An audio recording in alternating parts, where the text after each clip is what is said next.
Hello, hello. Hi.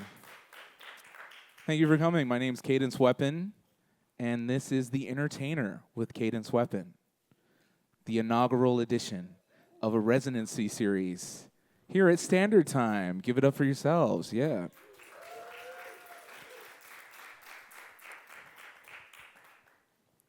So we're going to talk about all manner of things, but think of this as just a space where we can enjoy artistry in comfort. That's the way I see it. So I'm just going to introduce today's guest, Polaris Prize winner, an amazing artist. Let's just get this started. Introducing Debby Friday.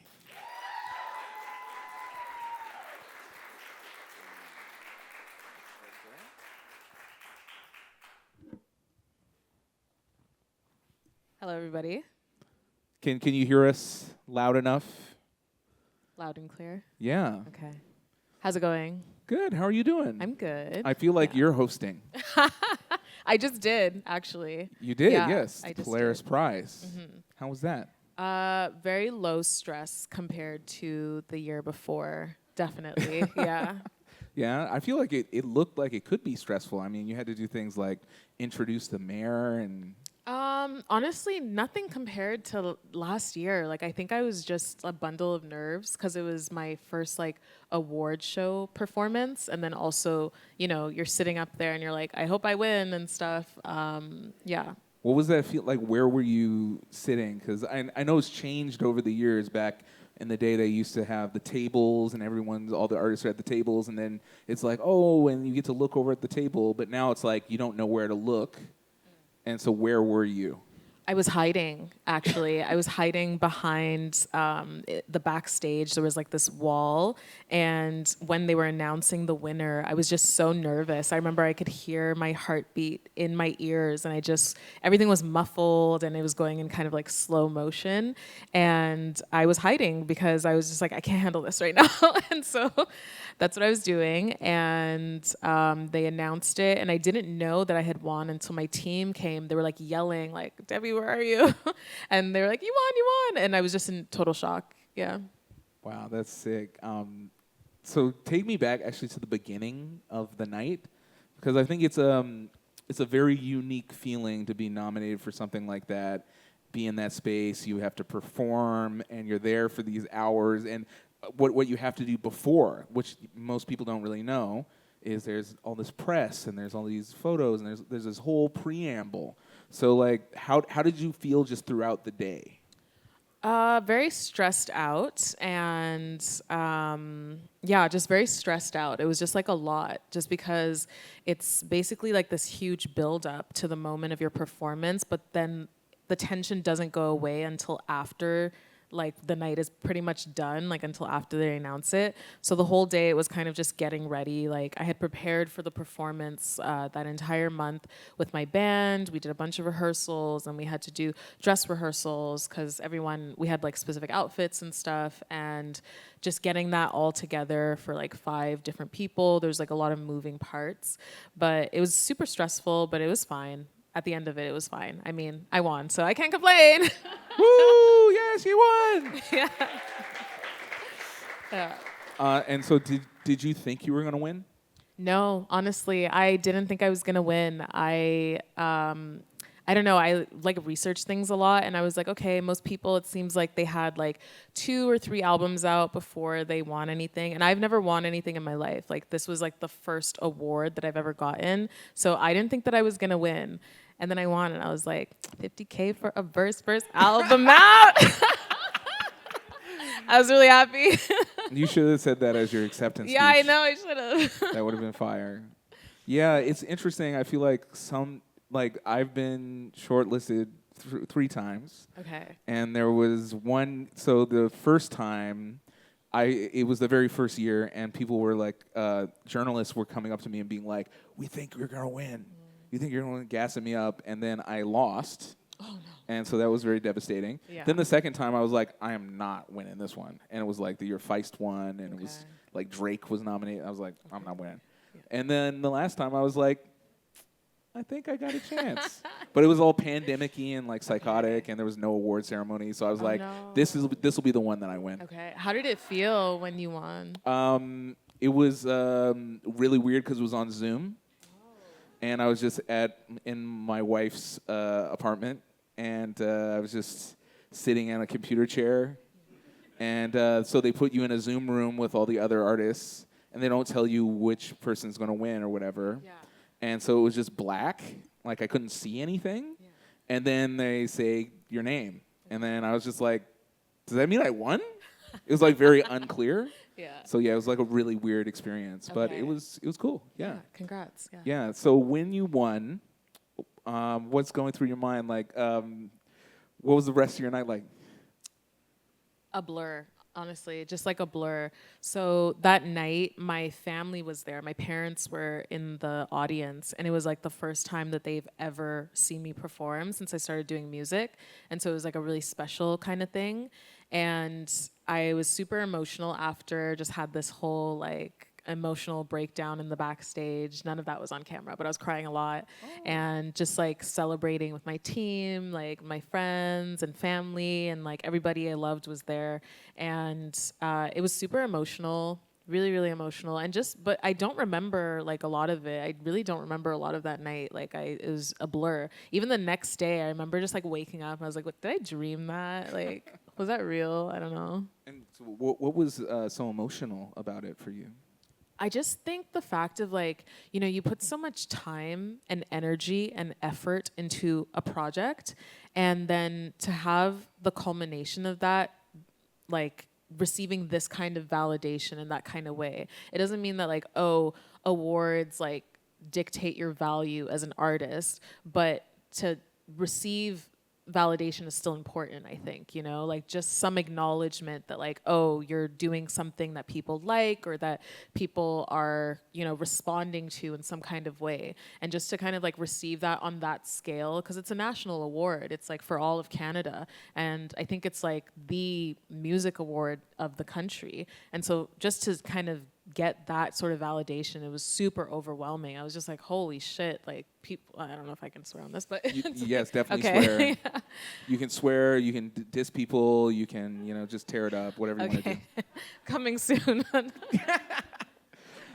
Yeah, you know, that's very interesting what you're saying, and I think that's really the kind of purpose of these kind of conversations that I want to have on this show, is to show people like what happens behind the scenes, what it takes to actually be an artist in Canada, what does it take to make an album from beginning to end. Like it's a very complicated process, right? And so in that moment that you're thinking that, does it take you back to like the very moment that you started making the album? Like, Yeah, I was feeling very like, how do I say this? Not nostalgic, but I was just like thinking of where I had started. Because I started making music in my bedroom, and I was self-taught. So I taught myself how to produce.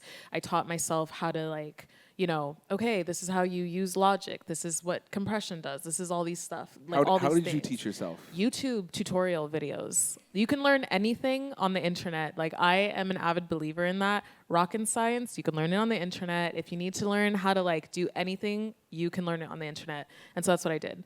And so I started off like in my bedroom, and I just started off making music. I had no idea about the music industry. I didn't even really want to be a musician. Like that wasn't my first passion. The first thing I remember was writing. Like that was my creative endeavor. That's what I did. And music came to me later on, and it kind of just happened almost in this like accidental way. Because I was DJing and partying, and I was like, going crazy. And This then was in Montreal, right? Yeah, this was in Montreal. And then I got my life together. And then after that is when I started making music. And I was like, okay, I want to try my hand at this and to take it seriously. And so it kind of just brought me back to that moment. I was like, oh my God, like, I guess I made the right decision. Like, yeah, I think I Definitely. did. Yeah. Yeah, you got it out the mud. Yeah, I did. Literally. Yeah. Yeah, so I kind of want to take it back to the very beginning. Like, what was the exact moment that you can think of when you're like, I want to perform for people, I want to be an entertainer in my trade? It's It's like a couple moments. So, like I said, I started off as a DJ, and I got into DJing through partying. Like, I was a party girl. Like, I love to party. I love a good party. If there was a party, I was there, and I would stay all night. And so that's kind of how I started meeting people, and then I got into DJing that way. And I actually got into it because I knew a lot of women who were DJing at the time, and it wasn't super common back then. Like, it was just a few people. Who were some of those DJs? It was people like Bambi and there were a lot of Toronto DJs, even though I was in Montreal, but they would come and play shows all the time. It was the people like Bambi, Nino Brown, and like there was these parties that would happen, like Yes Yes Y'all, Cousins. I'm trying to think of some other ones, but stuff like that. And that's kind of how I got into all of that, into nightlife. And so then from there, the thing is though that with nightlife comes other aspects of it, like drugs and just, spiraling. And I really spiraled. I spiraled heavily. And there was this whole thing that happened where I went on this trip to Europe. I was touring as a DJ and I was having the time of my life, but I really wasn't like healthy at all. And I had like a whole nervous breakdown. Like, I talk about this so much. I don't want to talk about it again here, but I had a nervous breakdown. And then I came back to Canada, and then I quit nightlife. I just like quit everything. And I was like, okay, I need to get my life together. And it was in that moment then I was like, okay, what am I actually going to do? Because I didn't really have aspirations, like professional aspirations at that point. Yeah. I got my degree. I did my undergrad in political science and women's studies. Never used that degree a day in my life. Mm-hmm. And I was... Shout out to university. Yeah. And then I was just like, well, I don't know what I'm going to do. But then I was like, okay, I'm creative. Like I was always, making things, like doing these little projects. And I always wanted to go to art school. So during that time when I got my life together, I was like, okay, I'm going to go back to school. And I decided to apply to SFU in Vancouver. Mm-hmm. And I went there and did my master's. But just at that same time that I decided to go back to school, I was like, let me try and make my own music. Because the thing with DJing is like you're playing other people's music. So it's a way of speaking through using like other people's voices. And, that's totally valid and it works for a lot of people. But I think I needed something that was just more of me. Mm-hmm. And so I was like, okay, I'm going to try to make my own music, taught myself how to produce, made my first EP, Bitch Punk, and the rest is fucking history. Woo! Yes. So I just want to point out you are one of the rare people who moved from Montreal to Vancouver and not the other way around. Yeah. Usually it's a white guy with like a 5-panel hat moving from Vancouver to Montreal and becoming a DJ. Yeah, so I've seen them. So you broke the cycle. You remixed it. Yeah, I did actually. Yes. Yeah. So Vancouver, what was it like starting to make music there? What was the scene like compared to coming out of Montreal?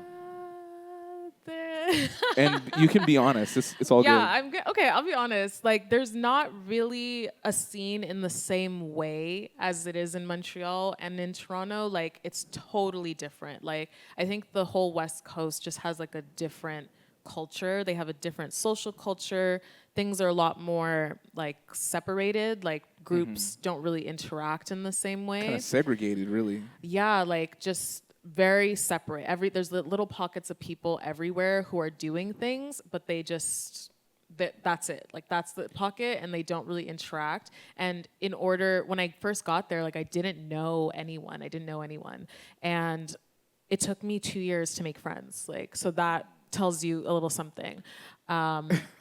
You know what they used to call? I don't know if they still call it that. You know what they call Vancouver? No. No fun city. Okay. Yeah, I've heard this. Yeah. It's infamously known as that, and it's for a reason. Yeah, I could see that. I mean, yeah. While I was there, I was really focused on school, so I wasn't going out or anything. I was also sober during that time, and I just like wasn't really involved in, I don't even know what was going on in nightlife. I don't think there was much. I didn't hear about much anyway. But I was really focused on school because I was very lonely, and but that also kind of gave me another perspective where it was like I was able to experiment in a lot of ways and in a lot of like really safe ways. Because if you make a project in school, it doesn't really matter in the same way as like if you're making something and you're putting it out like publicly, like, okay, this is my project I'm presenting to the world.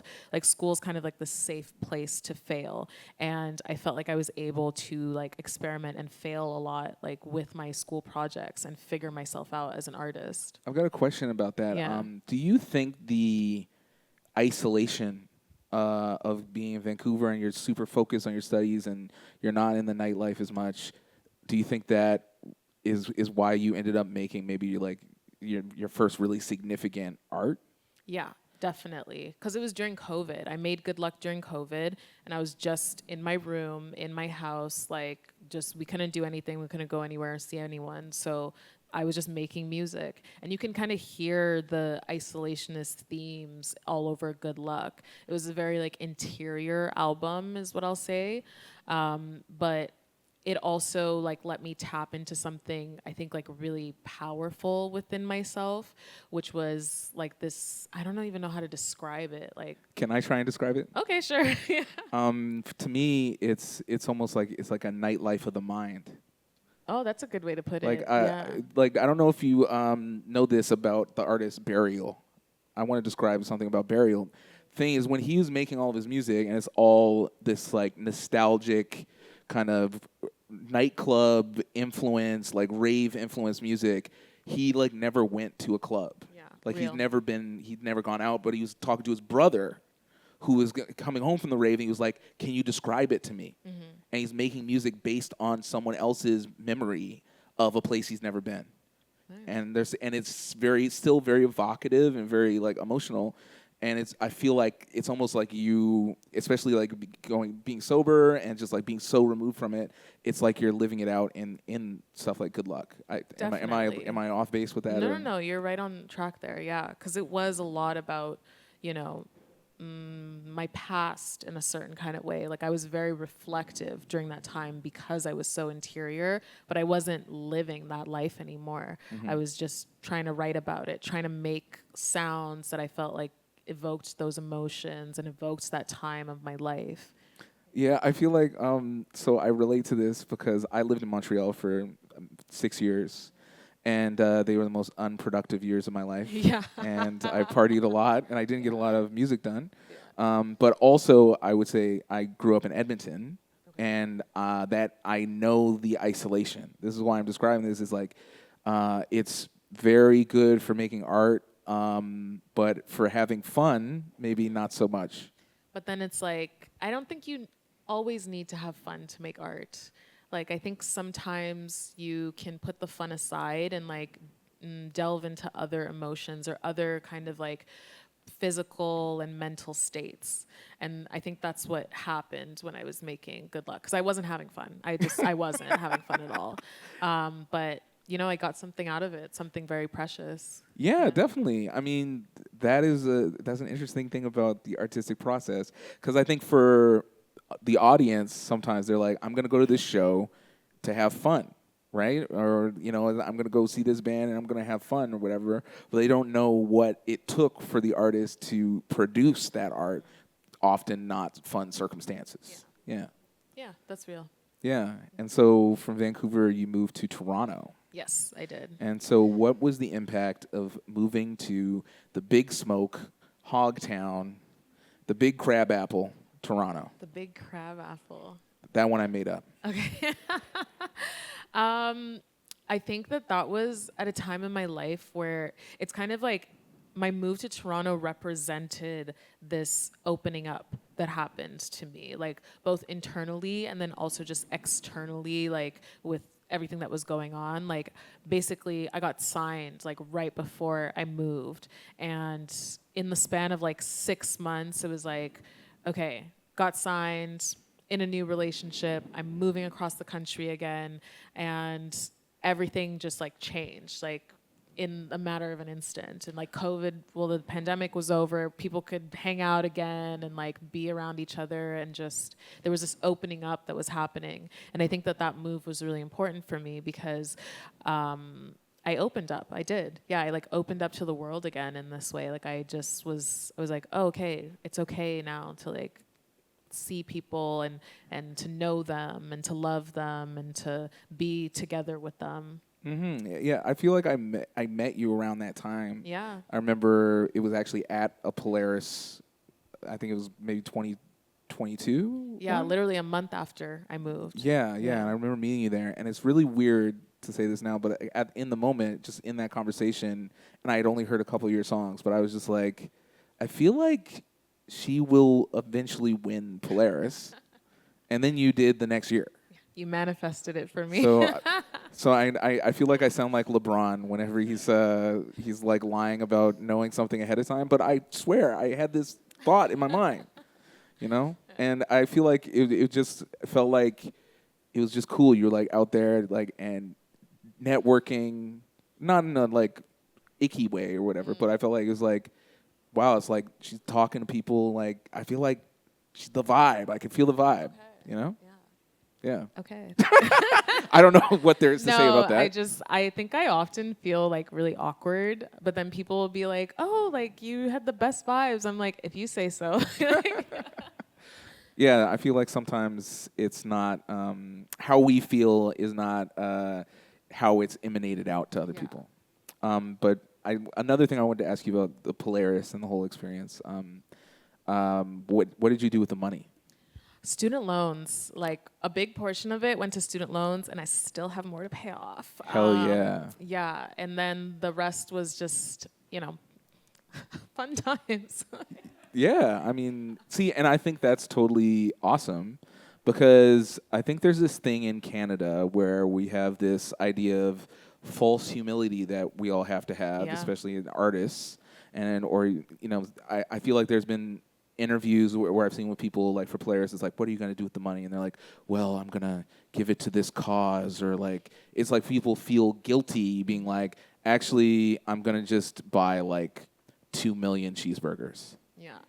And it's like, if you want to do that, like, go for it. Yeah. Like, get your cheeseburgers. Yeah. But it's like, I feel like it's not okay, or it's like we're made to feel like it's not okay to just, and there's this weird dichotomy with it all. Like, can I just get a little about the institution? Yeah, I think that is like a very Canadian attitude. Like I talk about this with my friends, but there is like this kind of general feeling that in the arts, you're supposed to present as like very, very humble, and you're supposed to present as if almost like, oh no, like I don't want to be like a superstar, like stop. Like it's just, you're supposed to like almost have this sense of like not wanting to reach like super high heights or something. Like in Australia, I think they sometimes call it like tall poppy syndrome. And I think that Canada does have a little bit of that.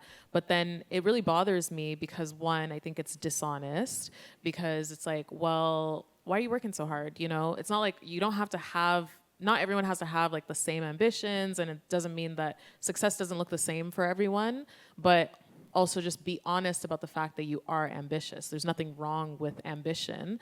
But then also, like, one, it's not honest, and then also it just bothers me because then I think what ends up happening is that we settle into a lot of mediocrity. And I don't like that. Like, it really bothers me. I'm just like, what's the point of it? What are you doing then? I really feel like the pursuit of art, and you call yourself an artist, you call yourself a creative, it's like you should be trying to like maximize that potential. If you have this gift, if you've been given this gift, like you should be acting on that to the best of your ability. Like that's why you've been given this gift. Like this is what you're supposed to do with your life. To do anything less, I think, is a disservice to yourself, and it's a disservice to art. Hell yeah. I absolutely agree. But I think unfortunately often mediocrity pays. Yeah, unfortunately. Yeah, I feel like also only certain people have to do this dance. Mm-hmm. I feel like if you or I were in an indie rock band, maybe we're both wearing plaid shirts or something, and I could just be like, oh, I don't know, shucks, I we're making some music, whatever, and The Canadian a accent. like it wouldn't be seen the same way. Like, here's my example, and I shout out to Polaris. Thank you so much I for love the the money. Thank you. Thanks, that you guys. gave us both. I love it, and I love you guys. But I just want to point something out that I think is just kind of weird. Is there's some years where there'll be, for example, an artist like Drake or something would get shortlisted, and everyone's like, just, we can't give him the award, right? Because he's so successful already, right? And then the same year, it'll be Feist that wins. I'm like, well, wait a minute. She is incredibly successful as well. And I don't know, but it's like she's not walking around with a giant chain with an owl on it every day. But I think she's doing okay, and I'm not trying to pocket watch, but I'm just pointing out a thing that I think I feel like there's this kind of dance at play where certain artists have to do it, certain artists don't. That's all I'm saying. No, that's real. That's very real. You do have to present a certain face, like even with things like getting grants and stuff, and the way that you present yourself. It's political. It's all very political, and you do have to play the game in a certain way if you want to get those opportunities. But I feel more and more the older I get, like I feel very resistant towards all of that. Like it just kind of annoys me. And I think with the way that I see the industry, like all of the art industries moving, it's just not sustainable either. I think it just like squeezes out talent. It squeezes out innovation and just ideas, and then which ends up squeezing out money as well too, because if you're not taking risks, like you're not going to figure out new ways to make something sustainable or generate revenue or whatever it is. I feel like this is also a uniquely Canadian problem too. In the States, they don't even have to have these conversations. They just make whatever kind of music they're going to make because there's no grants. Well, they're like whatever. Hustlers. They're hustlers in America. Yeah. Yeah. Well, and they also have that. That's like culturally a That's thing. Part of their attitude. It's like get rich or die trying. Like Really? literally. Yeah. But yeah, I mean, hopefully things change a little bit in this country. Maybe. I think so. One of the things about also we'll end this pillorying the Canadian grant system in a second. But there's this thing that, say I do a grant and it's like, I'm making a rap album about the Afro-Caribbean diaspora, and that sounds great, and that's very grant-worthy. But what if I was just rapping, and I'm just, rapping about my neighborhood, and I'm just talking about, like, what I want to buy and stuff, and the music is amazing. The music is absolutely fucking amazing. Shouldn't that be enough?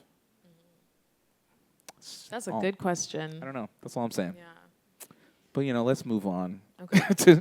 Back to Toronto and things. Did you find versus Vancouver versus Montreal, Toronto, did you find it helped professionalize what you're doing? Definitely. Because people work here. That's one thing I will say about Toronto. Like, people actually work here.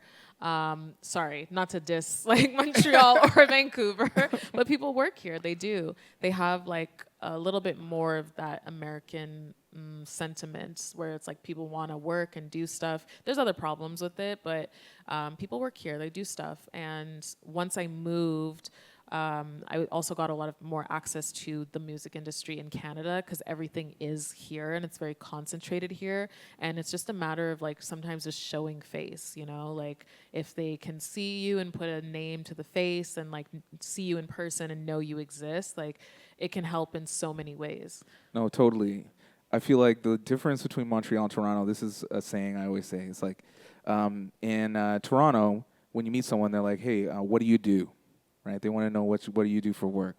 In Montreal, they're like, what do you do? And they're talking about like what drugs. Yeah. That's, I feel like, the difference. Yeah. Yeah. But yeah, Toronto has that professionalizing effect. I feel like, but yeah, the sobriety. So how long have you been sober? Since 2017. Hell yeah. Yeah. Give it up for that. So I have been sober for like 2.5 years now. Congratulations. And yeah. And I have been really enjoying it. And I feel like it has really helped me focus a lot more on what's important in my life, like in every way. Um, how do you feel like sobriety has impacted your life? Totally changed it, like night and day. I think like when I was not sober, like I'm kind of a person of extremes, so I really am like all or nothing a lot of the times. And so it was really all or nothing. It was like night and day. So when I was not sober, I was really not sober. And I had to go to the other extreme. Like there was no sense of moderation or like, oh, maybe a little bit. No, like I really had to like kind of cold turkey cut it all off. And it gave me a lot of perspective, and it taught me a lot just about the power of discipline, especially. Like I worked that muscle very hard because it was really hard. It was the hardest thing I think I've ever had to do was getting sober. And I'm so glad that I did it, and I'm so glad that I had like friends around me at the time that were really supportive. I'm glad that I was able to leave Montreal and kind of just go live in my mom's basement and not pay rent for like 9 months, which was very helpful.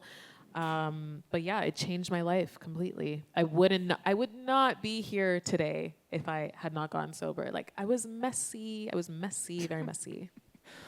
Yeah, I will tell you, Montreal is like definitely like the opposite of sobriety place. Yeah. You know, that's it's. I think it's good that you went to your mom's crib from there. I mean, Montreal's a good time. And then, you got to get it together. Like, Yeah, I mean, it's never land is one way to put it, and it's definitely sometimes when I go back there, it feels as if time has stopped since the last time I was there, and people are kind of doing the same thing. Yeah. Did you find that there were some relationships that did not carry on after you became sober? Like almost all of them. Yeah, no, for real. That's the one thing too about sobriety is that like it's like you change as a person so drastically, and then it exposes all these things in your life that like you weren't noticing before because you were just like too high or drunk or whatever to even notice them. And one of those things is your relationships to people. Before, you don't even realize like how many people, the only thing that you have in common with them is that you just get fucked up together. Like that's it. Like that's what it's based on. But then also I think like it's not to say that that's like always a bad thing, because I think that different kinds of relationships are useful for different things. If you need to spiral, it's better to have someone to spiral with than to spiral alone.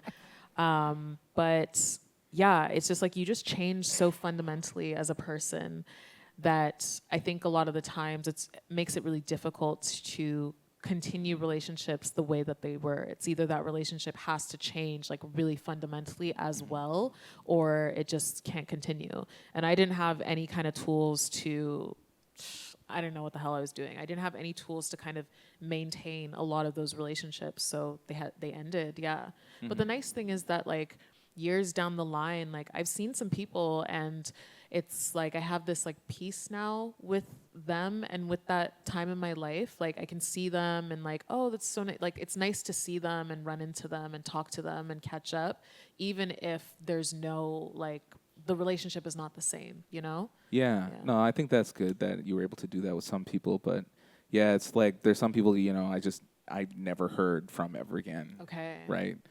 But then there's also some people that were my drinking buddies and they died, literally, right? It gets deep, it gets serious, And no, it does, yeah. Yeah. How do you feel like it impacted your process, like being sober? Gave me clarity, definitely. It gave me like serious clarity. I feel like before I almost like lived in this haze or this cloud, where I was experiencing reality through like a film in front of my eyes and in front of just like everything that I was doing. Like I wasn't really present. And then with sobriety, I gained this new clarity. And at first it was actually quite painful. It was really painful because seeing clear for the first time after you spent like so long almost like escaping yourself in this way, it was really painful at first. And then, you know, it dulls, it goes away, you get used to it, you heal, you like get thicker skin, and you just like, you learn to live this way instead. Yeah, that's interesting. That's the way it felt for me, where it was like at first there's the dulling of it, and then and then it's like you see very clearly, and you're like the things you've been ignoring all these years, you know, and even whether it's things about your career or it's like personal issues, but then as it goes on longer, it feels like there's a bit everything is brighter, in a way that like than it ever has been, you know, and it's an interesting thing. Yeah, it's like almost like you go around wearing like sunglasses or something all your life, and then first time you take it off and you can actually see like the true colors of everything. Well, it is literally is like that when you're at after parties all night. True. But yes, the process. I want to just kind of talk about your process working on things, but also how you experience being an artist on a daily basis, and really just how do you get by as an artist? That's something that people always ask me, and it kind of inspired me to do this, is to really help people and give them a guide of like what the lifestyle is really like. So like what is it? Give me a day in the life. I mean, I did read an article in Toronto Life. Oh yeah. About your daily routine, but that was a little more Toronto Life. So I don't even know what I said. I censored a lot. yeah, it was like more like your like breakfast and stuff. Yeah. But like, tell us, what's it like being Debby Friday and making something and yeah. Making things. Well, I can talk about my process working on my new album, which I've been working on and is actually done. Exclusive! Exclusive! Yeah. So I worked on this album while I was on tour. So the thing about me, like I said, I'm a very like all or nothing person, and I feel like I do better under like very extreme situations. So I was working on this album while I was on tour just in August, at the same time, and it was like a very hectic schedule, like every day, you know, you're just like flying somewhere. Tour is presented as being like really glamorous, but it's just like a lot of waiting. Like you're waiting at the airport, or you're waiting at the hotel, or you're waiting in the green room, or you're waiting after the show, or you're waiting, like you're just waiting all the time. And you're traveling a lot too. And so every day that I wasn't playing a show, I was in the studio, and we based out of London. So I recorded in London for a lot of it. And the process is kind of like, how do I describe this? Like, so I started off with these demos that I had been making all year, and I had my co-producer. First, we were working remotely, just sending files back and forth, and then I brought him on tour with me. Who is this? Darcy Bayliss. So he's an Australian producer, and I met him on tour in Australia last year. And we made a song together called Let You In that I put out last year just after Polaris. And we kept working together, and we were like sending stuff back and forth. And I like to start everything. Like for me, it's like I have to, this is why I'm a producer as well. It's like I have to have my fingers and stuff, because if I'm going to put out something and put my name on it, it has to be from me, you know? I really have to feel like it's my voice, like I'm the person who like made this thing. Like I don't think I could ever be the kind of artist where it's like someone just makes a track for me and then is like, oh, you should say this or this and that. Like that's never gonna be what I'm gonna do.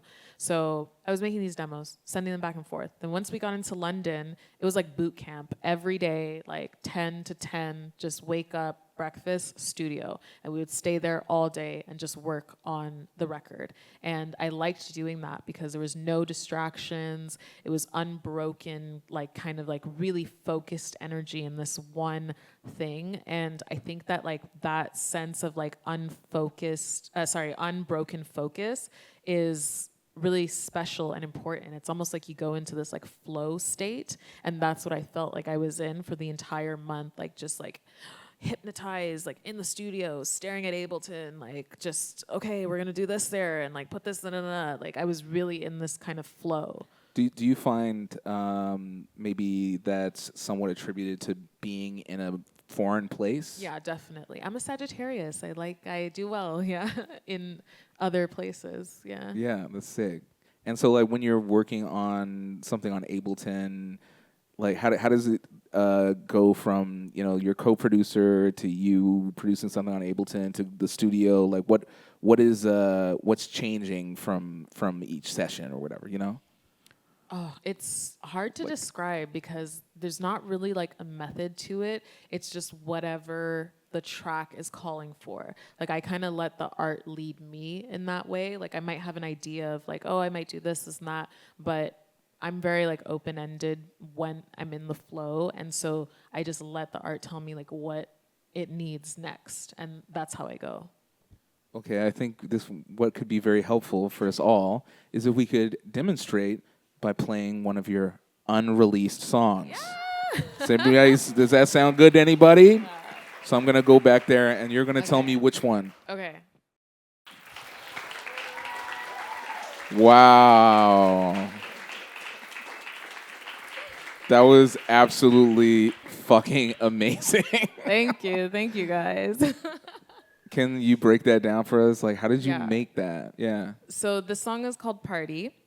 And okay, first things first, this record, I've been calling it like the London record. And I feel like even though I didn't really see much of London because I was just in the studio, I feel like when you're in a space, it kind of like imbues itself into the work that you're making there. What studio was it? Urchin Studios. And like, what part of London was that? It was in Hackney Wick. Hell yeah. And Florence and the Machine actually recorded there. And so I've just been calling it the London record, and I feel like so much of the music that I was making was like almost having this like London flavor. Like there's something to me about this track that feels very like London. And so how did this one start? So this one actually started in the studio.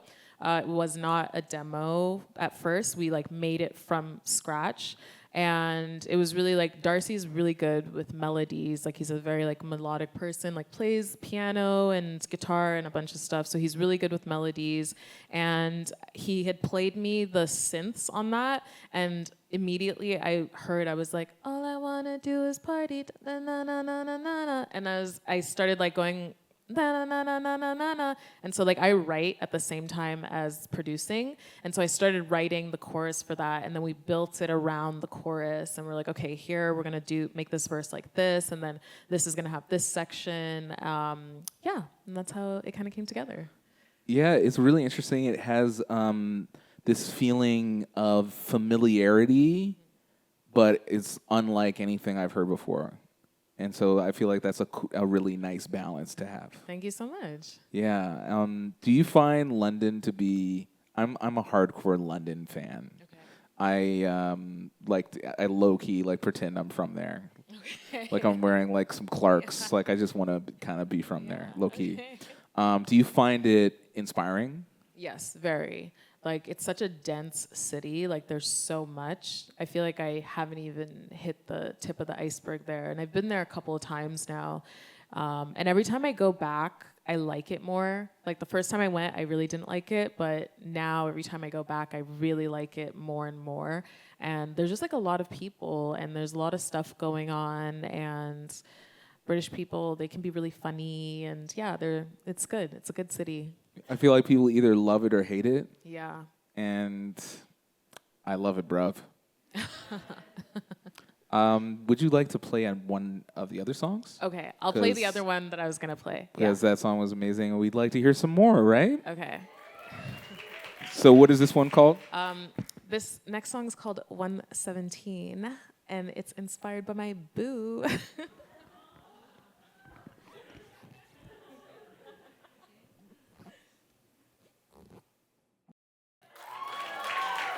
Holy shit. I love the trance of it all. Oh my goodness. And then I was just telling you how cool it is, how long you waited until dropping a beat. It was just amazing. Thank you. Tell me about that song. like putting that together? Yeah, so that's another one that we made in the studio. We came up with while we were there. And this one was like, I don't know, it was another thing where I kind of just went into this flow state and was like writing.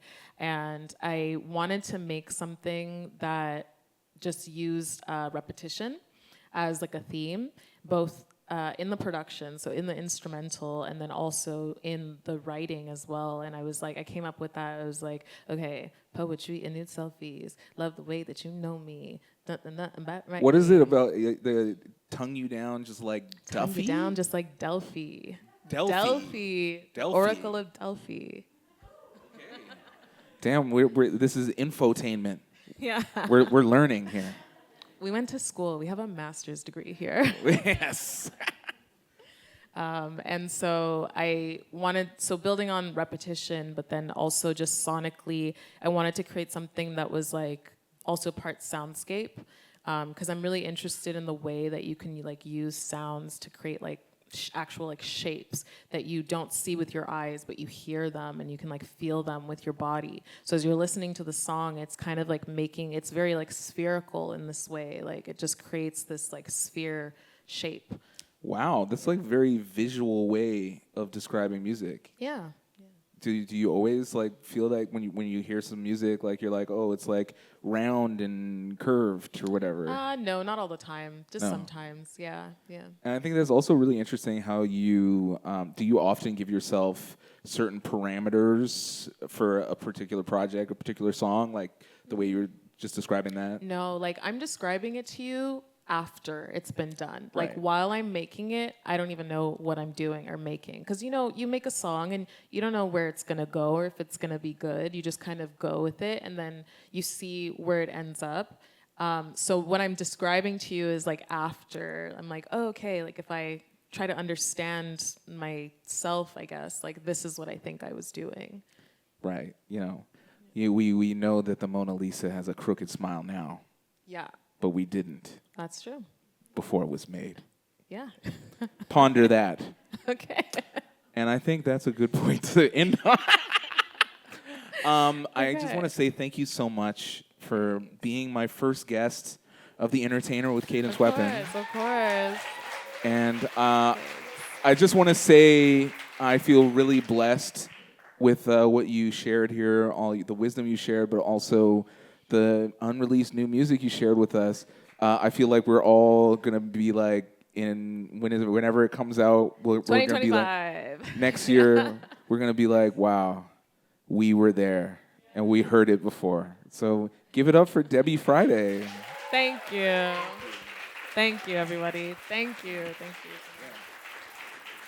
So I feel like y'all have been sitting for a while. So let's have a little intermission. Let's get some drinks. Tip your bartender, and come on back here. I'm going to rap a little bit for you, and then we're going to DJ. Me and Brendan Canning are going to do all vinyl. We're going to play some records back here, so stick around. Perfect. Yeah. Thank you so much. Woo!